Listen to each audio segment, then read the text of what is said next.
Guys, welcome back. This video might actually get me cancelled. Today I'm risking it all. So we are ranking my most overrated Lego sets of all time. And I promise you now, some of these sets will be your favourites. So yes, today we are diving into my top 10 of the most overrated Lego sets of all time.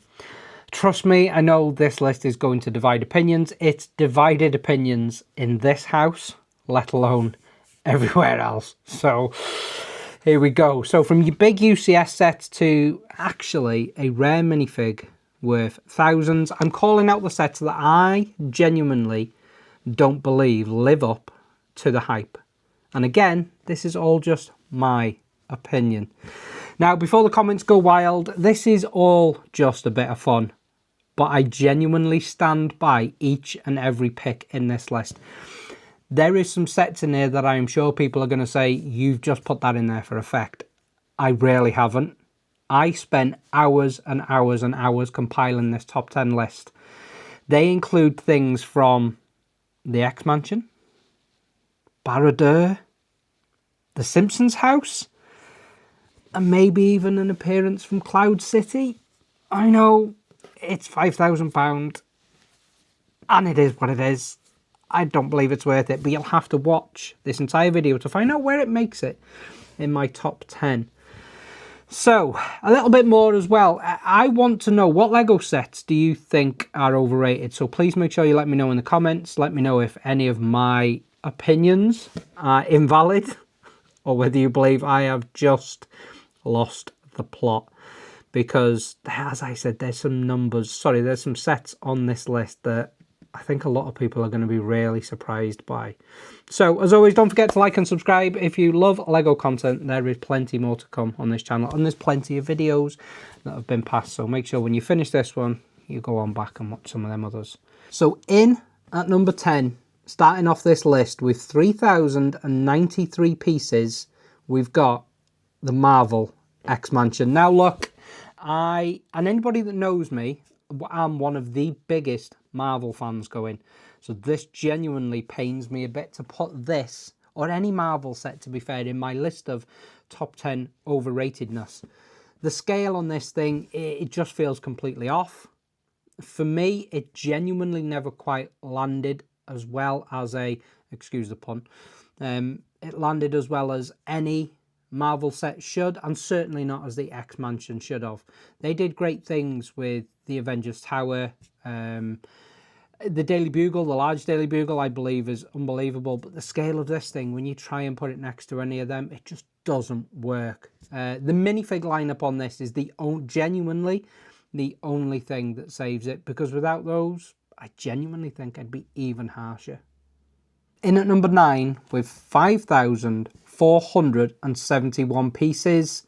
For those of you that are good with piece numbers and piece counts, you already know that my number 9 is Barad-dr. And I genuinely need all Lord of the Rings fans to be nice to me and stay calm at this point. I appreciate that it looks extremely impressive. It is a lot of black and a little bit of orange and a little bit of yellow. It's nice. But I just genuinely don't get the level of hype around it. A bit like the Disney Castle, which doesn't make my top 10, surprisingly, considering it's open-backed as well. But Barad-dr is open-backed, and I don't know, it just kind of loses that impact for me, having that open-backness to it. And yeah, I don't know. I genuinely believe it is one of the most overrated sets out there. I love Lord of the Rings. My wife has never seen it yet. I'm really excited that we're going to get to watch it together. Her for the first time and me again for the first time in a long time. But yeah, it's a shame. But it is what it is. Give me Sauron's helmet any day of the week. I can't wait to pick that up. And I know that that's been a contentious issue for a lot of people, that the exclusive, in inverted commas, minifig that came with Barad-dr, you're now going to be able to get with Sauron's helmet. So, I mean, for the sake of 60 quid over £400, I know which one I'm picking up to get that minifig. In at number 8, this is the largest, by piece count, set in my top 10. It is coming in at 9,023 pieces. And yes, you already know, it is the UCS Death Star. It genuinely now, if Overrated was a pizza, this would be it. I know. We have got this in our collection to build. I should say we have. Mrs. L has got this in her collection to build. I can promise you, though, we never would have bought it. Mrs. L won this in a competition. That is about as good as it gets. From the minute I saw this, I thought it was overrated. And I knew it was going to be overrated. And I know it sold out and everyone got the exclusive GWP and everything else like that. Is it iconic? 100%. Will it take pride of place behind us on our display when we get to it? No doubt. Is it an impressive build? Yes. Is it massively overrated? 100%. Coming in at number 7 with 2,050 pieces, we have our first entry on this top 10 list from the brand new Pokemon range from Lego. Number 7 goes to Pikachu and the Pokeball. Honestly, I don't get it. That face is horrendous. I just don't get it. I am not a fan. And I know a lot of people absolutely love this set. I am a much bigger fan of the Eevee set. That is probably the only one, if any of them, that we will buy. But yeah, I don't get it. I think it's a massively overrated beast. Gotta catch them all? No thanks. In at number 6 with 2,523 pieces, we go to Springfield. Oh my god, I can't believe this is making my list, but it is, and it has to. It is the Simpsons House. And I know, a lot of people, including myself, actually really like this set. Before you get those pitchforks and come at me, from a nostalgia point of view, this set ticks all the boxes. It is my childhood. It is, all of that wrapped up in a Krusty Burger wrapper, maybe. Oh, it's really bad, but we're going to go with it. But actually, when you break it down, the rate, or certainly the price that it is these days, the price per piece is ridiculous. We are talking old school build techniques. We are talking old school building methods. We're talking brittle brown, and a lot of brittle brown. And I hate to say this, but those minifigs, some of them are atrocious. Like, they're really bad. So much so that it earns that number 6 place on my top 10 overrated Lego sets. Sorry, Springfield. In at number 5, we have 698 pieces. I know, that's quite a small piece count. As a matter of fact, it is the smallest piece count on this list, if you don't exclude what's coming after this. 698 pieces, and the coveted 5th place goes to Cloud City, another Lego Star Wars set. I genuinely do not understand how this set goes for the money it does. I know this set is pretty much held up by the minifig lineup, specifically the Boba Fett with the arm printing. I think it is down both sleeves. I think that's what kind of props this set up. Apart from that, I really don't get it. I mean, it's under 1,000 pieces, and secondhand, we're talking in excess of £5,000 I have seen it go for.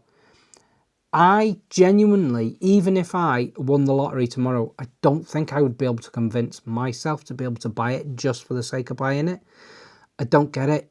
I really don't. This almost kind of shot into my top 3. But when we get to my top 3 in a minute, you'll kind of understand why it didn't. But yeah, so number 5 goes to Cloud City. In at 4 is, and there's no piece count for this because it's a minifig. And I know the kind of whole premise of this video is that it's a top 10 overrated Lego sets of all time. I could not make this video without including this. I don't get it. This is craziness above craziness. And we are talking about a minifig that goes by the name of Mr. Gold. Some people, this is the ultimate Lego minifigure to add to their collection. A I am not a minifig guy, whilst I appreciate some minifigs. You know, we've got some cool minifigs. I've got an entire bucket of minifigs that I still need to go through. If I find a Mr. Gold in there, I'd be very, very happy. Would I sell it tomorrow? 100%. Like, if I stumbled across it and found it, God forbid I found it in the loft or the attic, or I stumbled across it at a yard sale or whatever, anything, a car boot sale, anything like that, and I managed to score it for a good price, would I sell it to buy more Lego? 100%. I just genuinely don't get it. I think it's added to the fact that he's got a smirk. Like, he feels like he's smirking at me whenever I look at him, and he's got that monocle. I mean, the guy thinks he's the Monopoly guy, but the less said about that, the better. So, yeah. Right, moving on. Top 3. Don't come at me too hard, please. In at number 3, this next set, I don't just think is overrated. I have a outright hatred for. Anybody that knows me knows, before I even talk about this set, what it is. If I say I have a hatred for it, there's only one set I absolutely detest. That I've built anyway. This is 801 pieces of Koenigsegg Jesko. Absolute. Not a fan of. Let's leave it at that. I don't think I've got anything good to say about this set. I know from a price point it was maybe okay, but everybody else I speak to loved the build. They absolutely loved this card. There was the grey version and there was the white one. They loved them both. I've seen reviews online of people saying that they absolutely loved it. It was a really good build. I hate it. And because I hate it, I also think it's massively overrated whenever I hear anybody else talk about it. So yeah, for me, this could have taken, I think if we were talking out and out Lego sets that I dislike, hate is a very strong word, but I do hate this, but Lego sets that I dislike, this would have 100% been my number 1.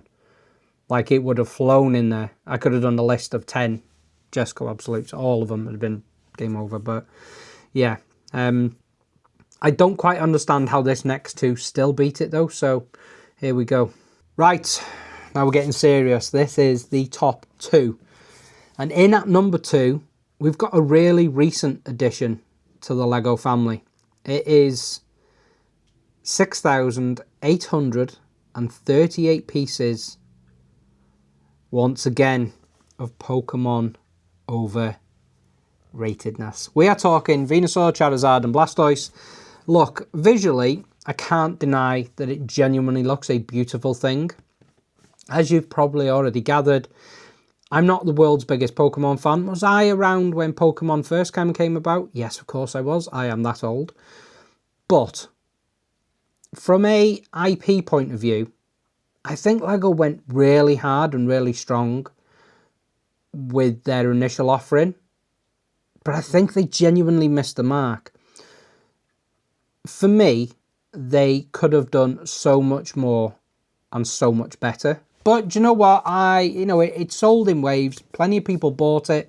Although you still can pick it up, which is pretty rare for a brand new kind of to market set. We were down in Southampton the other week and you could still buy it on the shelf. I believe they even still had some of the GWPs as well, which is unheard of. I know that it was going for crazy money online, but you know what? It kind of is what it is. But for me, gorgeous. Yes, it looked beautiful. Overhyped? 100%. Right, are we ready? Strap in, folks. Literally, strap in for number 1. Fanfare, please. Number 1. I don't know. I mean, there's no fanfare needed for this because it doesn't deserve fanfare. It deserves nothing apart from being it. Did you know what? This probably could have had a list all to itself. Individual components could have made the list. The overall usability and playability of it could have made the list. We are talking about 3,756 pieces of utter overratedness. This set was on my white whale hit list for so long. I wanted this set from the minute I really got back into Lego and Lego collecting so badly. My darling wife got it me. Well, we got it in like a Black Friday sale, but she allowed me to purchase it, shall we say, because I'd already spent a lot a couple of years ago around Black Friday.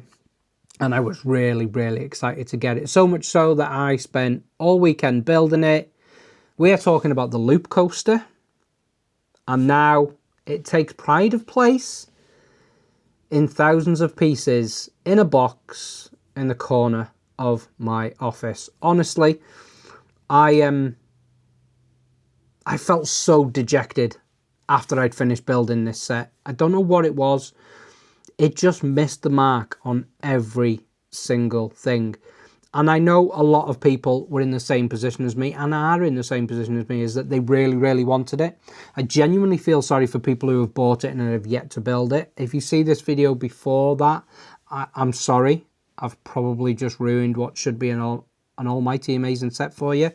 I have nothing, genuinely, and hand on heart, I have nothing good to say about this set, apart from I've got 3,756 pieces now to make a roller coaster mock for the city. I think that's what I'm going to do. I'm going to build my own roller coaster, probably get some additional track and supports and things like that. But yeah, as far as number ones go, it flew in there. I started my list from number one and worked backwards pretty much. I could not and cannot emphasize enough that this takes pride of place as my number one of most overrated Lego sets of all time. So guys, if you've made it this far, fair play. If you're still here after my top 10 of most overrated, or what I believe to be the most overrated Lego sets of all time, including that one minifig. If you've enjoyed this video, please give the video a big thumbs up. If you don't already subscribe to the channel, please do.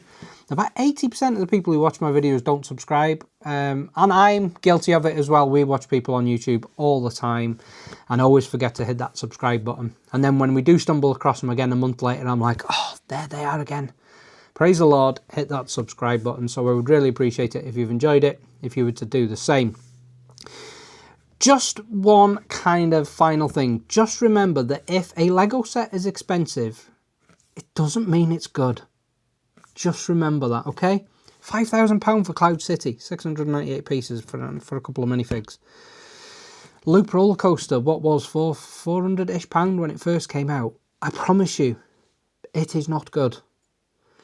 Anyway, right guys, thank you so much for watching, and I will see you on the next one.